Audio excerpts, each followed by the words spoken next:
Hello, good people. This is your guy, Mr. Educator, Mr. Communicator, Mr. Free Thinker, coming back at you live once again from the Lone Star State with another edition of the Media Mike Speaks. Good people, what is going on in the Lone Star State? We have already been dealing with our own governor, Gregory Abbott, which I did a video on, who is defying mask mandates. Okay. I can't say I totally agree with that, because we really don't have the scientific backing that it actually prevents the spread of the COVID. Not saying it can't help, but I think people should have the right to choose whether to wear the mask or not. Because if he's fighting the fact that you should have the right to choose mandated vaccines, you can give him the right to choose on the mask. I'm just saying. But now his lieutenant governor, Dan Patrick, Why? He said unvaccinated African Americans are responsible for the surge in COVID-19 cases in Texas, along with the Democrats, of course. Really? Come on, man. I have to do one of these. Bruh. I mean, come on. Have we gone this far? Have we fallen this far? First we had it's the unvaccinated people, period, to immigrants, now to actually African Americans.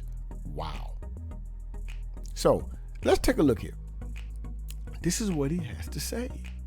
The COVID is spreading, particularly most of the numbers are with the unvaccinated, and the Democrats like to blame Republicans on that. He goes on to quote. Patrick told Fox News host Laura Ingraham in an interview Thursday night, well, the biggest group in most states are African Americans who have not been vaccinated.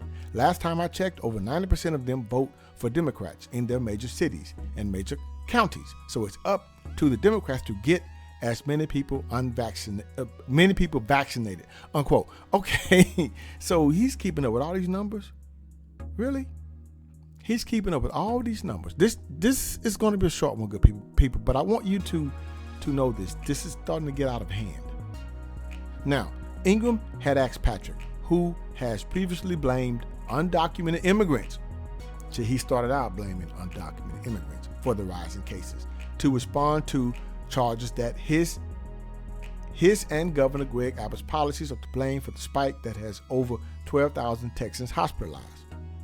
Now, African Americans who have had lower rates of vaccinations make up about 13% of the state population and about 16% of cases, while whites and Hispanics, who make up more than 80% of the population, have accounted for about 70% of cases, according to statistics from the Texas Department of State and Health Services.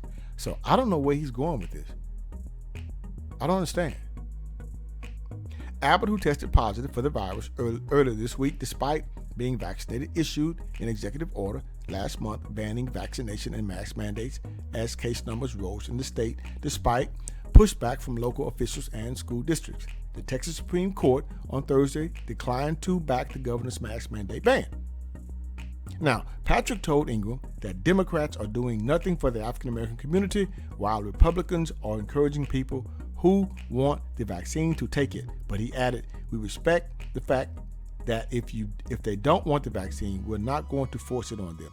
That's their individual right, unquote. Really? So you're really keeping up with the number of African Americans who have not taken the vaccine. Wow. Now, this is where it's going to get political, people.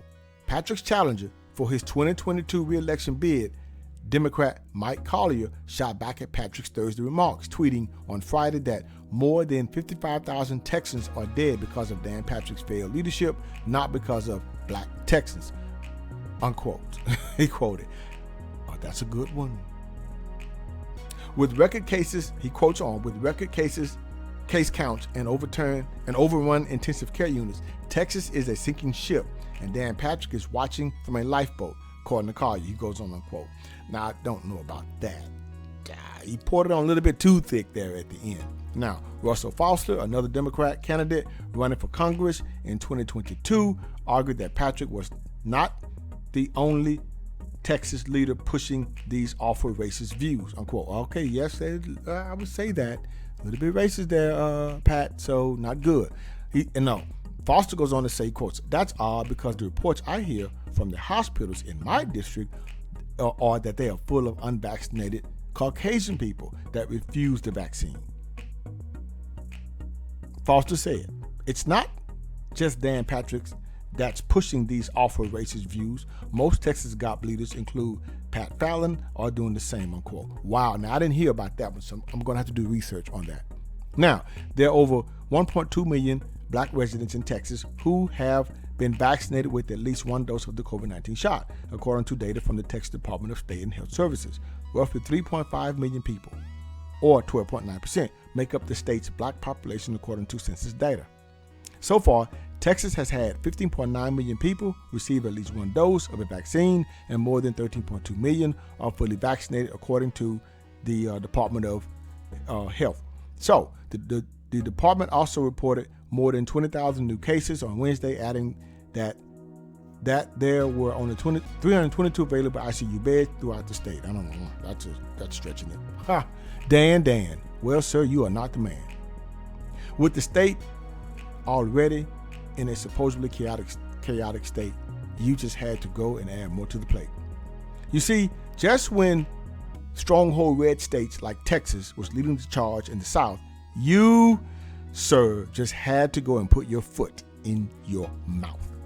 All right, good people, sad to say, but that's it for today. And remember, if you have a bad day, well, you should know what to do when this next election comes your way. This is your guy, Mr. Educator, Mr. Communicator, Mr. Free Thinker. Subscribe, share, and like to keep me rocking on the mic.